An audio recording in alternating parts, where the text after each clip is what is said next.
At the beginning of time, Eve ate the forbidden fruit and God punished her by kicking her and her family out of Eden. Sometime later Eva's son Cain killed his brother Abel and escaped to the east, where he was protected by fallen angels known as the Watchers.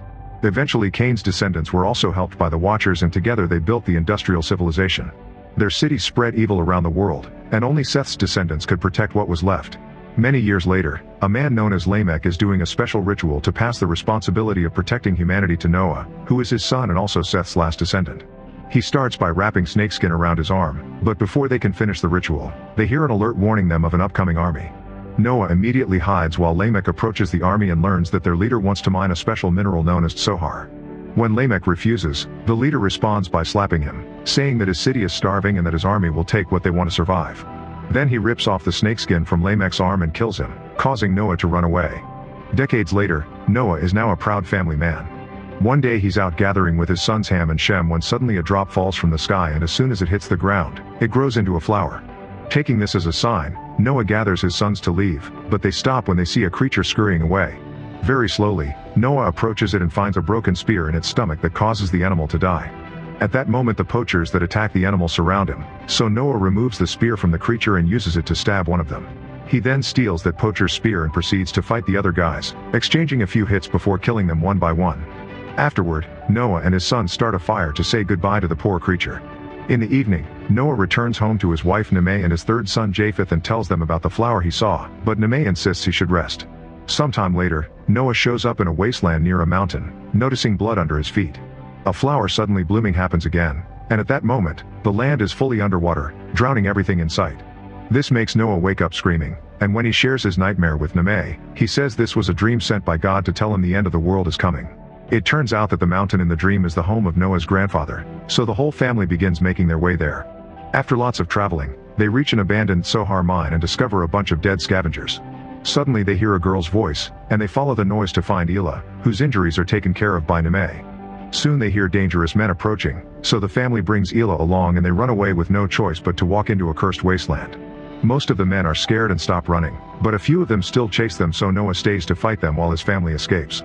However, the rocks suddenly start moving and they knock Noah out.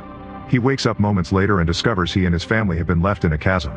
Then they're approached by the rocks who turn out to be the Watchers, who recognize Noah as Seth's descendant, causing Semyaza to scold his friend Og for not killing the family because men betrayed God.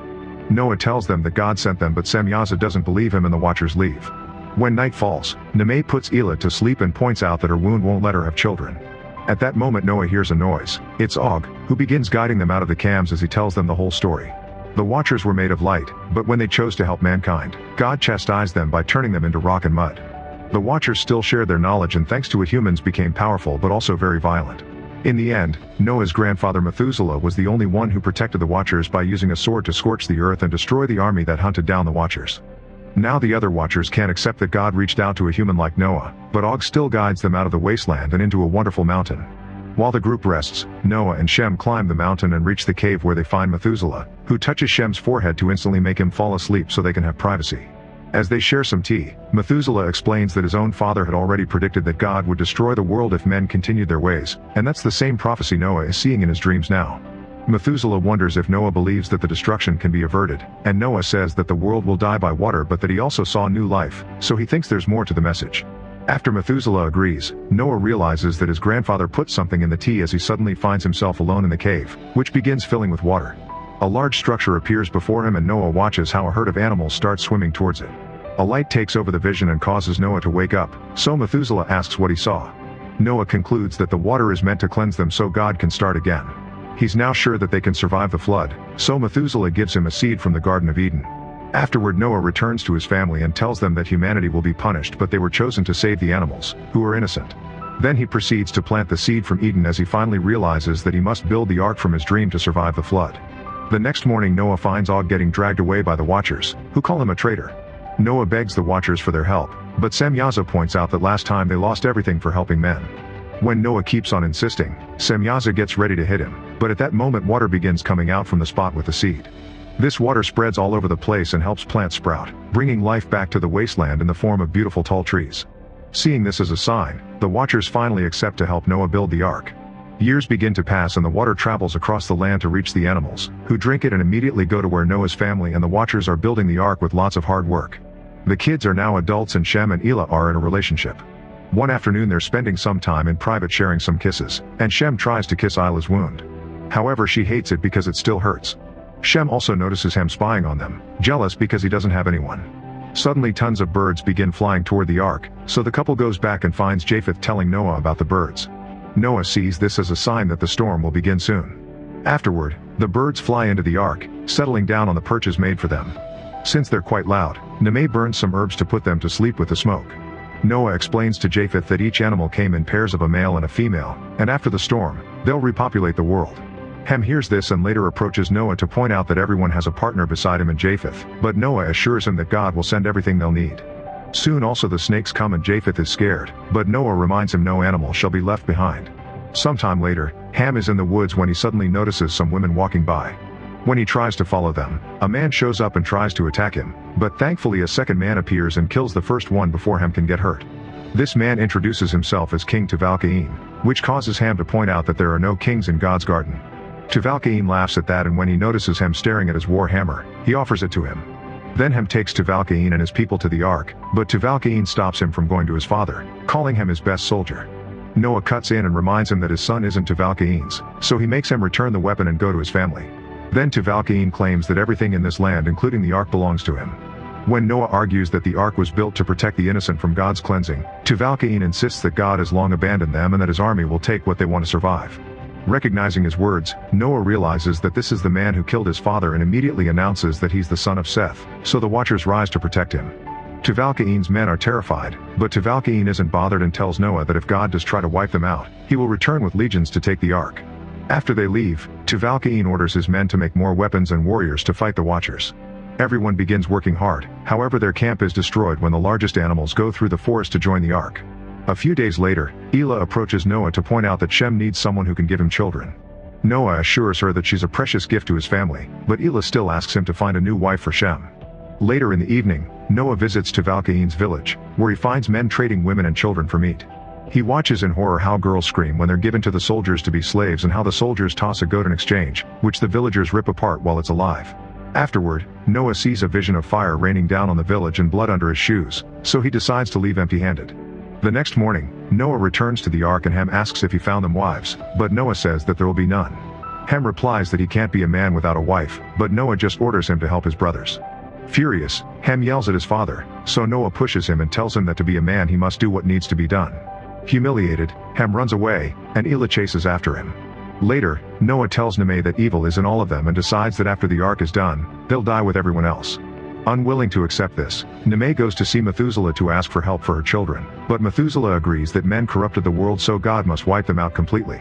Meanwhile, Ham sneaks into the village only to accidentally fall into a mass grave where he finds a woman named Nile.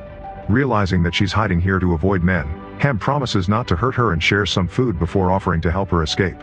However, Nile is too scared to leave, so Ham stays with her instead.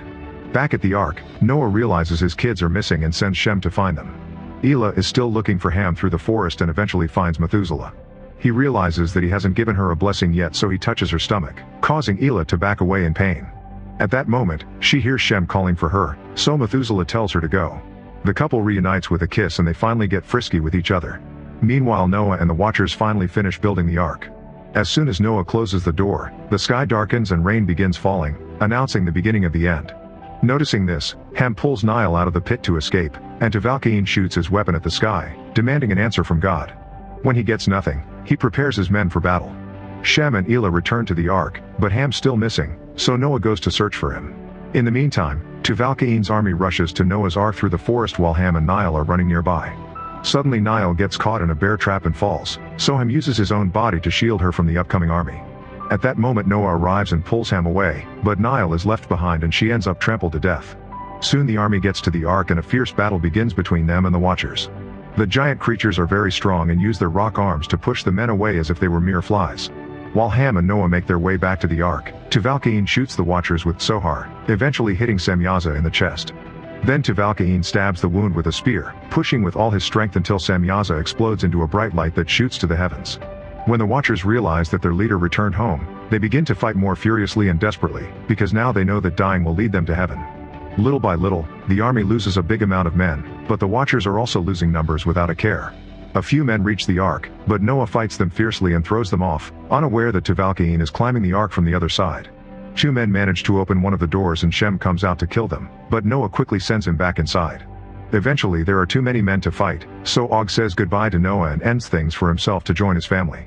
With no more watchers left, water begins erupting from the ground in great quantities to start the flood.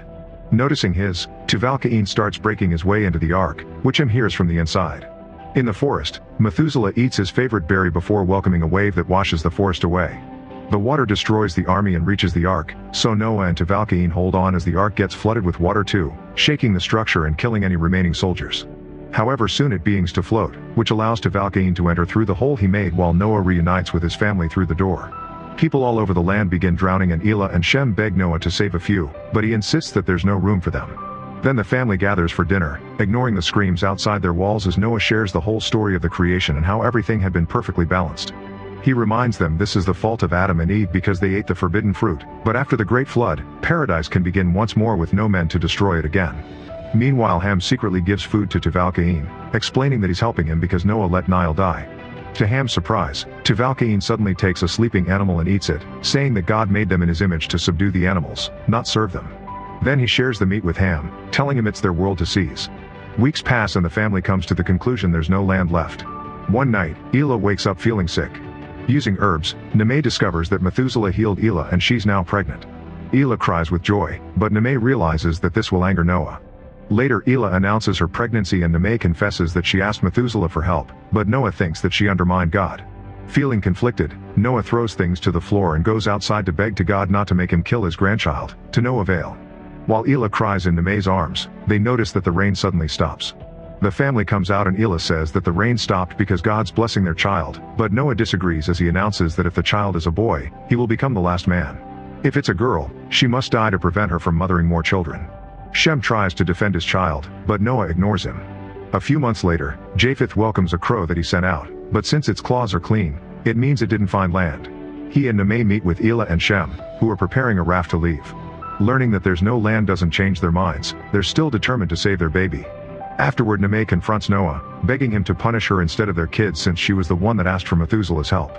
Noah argues that all men are being disciplined and this is just justice, so Nameh points out that Noah will lose his family if he harms the child. Meanwhile Tuval-Cain sees that Elah is pregnant and asks Ham to bring Noah to him. When Ham hesitates, Tuval-Cain reminds him that Noah killed the woman he chose and is now about to kill his brother's child. In order to make the plan believable, Tuval-Cain kills another animal. Back to Noah, he shows up outside and immediately burns the couple's raft to stop them from leaving. At that moment Elah's water breaks, so Nameh takes her away to help her give birth. With a weapon in his hands, Shem stares angrily at his father, but before things can escalate, Ham yells that the animals are awake and attacking each other. Noah immediately goes to check, but this is just a trap for Tuval-Cain to ambush him. The 2 men begin fighting while Ham watches, feeling conflicted over whom he should be loyal to. Blood is spilled on Ham's face as the men viciously attack each other, but Noah eventually gets the upper hand and grabs Tuval-Cain by his neck. Meanwhile Elah gives birth to a healthy baby yet she continues to scream in pain. It turns out she's having twins. When the second baby comes out, Nameh announces that both babies are girls. Hearing this, Shem promises Elah that Noah won't harm their daughters and leaves. Back to the fight, Tuval-Cain bites Noah's hand, freeing himself before knocking Noah down. However, the ark suddenly crashes into the top of a mountain, throwing everyone back. Then Noah finds Tuval-Cain holding onto the broken floor, so he moves to finish him. At that moment, Shem attacks his father, determined to keep him away from his children. Tuval-Cain uses this opportunity to climb back up and knock Shem down, claiming that Noah is his. Then Tuval-Cain corners Noah, but as announces that he'll build the new world in his image, Ham suddenly stabs him. Before falling dead, Tuval-Cain grabs Ham and gives him Lamech's snakeskin, saying that he's now a man for taking a life. At that moment Noah rises, convinced that these events were part of God's plans. When Ham reminds him that Nile was innocent, Noah reconsiders for a moment before going to see his grandchildren. Nameh tries to stop him, revealing that Elah gave birth to twins and reminding him that God sent them what they need. Noah ignores her and corners Elah, who begs him to let her calm her crying daughters. He lets her sing a lullaby and once the babies fall asleep, Noah tells Elah to leave, but she insists on holding them until their last breaths. Then Noah lifts his blade but in the end, he kisses their foreheads instead. While Elah cries, Noah drops his knife, deciding not to kill his grandchildren. Shem finds them and holds his family while a dove with an olive branch flies over them, announcing that land has been found. A few weeks later, Noah has exiled himself to a cave, keeping himself busy by making wine from fruit and drinking himself silly. Nearby, Ham watches Shem build a home for his new family while Elah tends to their children. He then goes to visit his father, only to find him unconscious on the shore. Shem and Japheth arrive and help Noah up, but Ham merely tosses him a bag and leaves them for good. On his way out, Ham is found by Elah and he explains that he doesn't belong with them. After Ham leaves, Noah meets with Elah. She asks why he spared her daughters, so he admits that he only felt love and innocence when he saw them. Noah then laments having failed God and his family, but Elah believes that it was God who let him make a choice. Because Noah chose love, God gave them a second chance to do better. Hearing this, Noah decides to return to his family and reunites with his beloved wife. When he opens Ham's bag, he finds the snakeskin and uses it to honor his sons and grandchildren, giving them the responsibility to replenish the earth. At that moment, light begins to shine from the heavens, showing that God approves of this new world.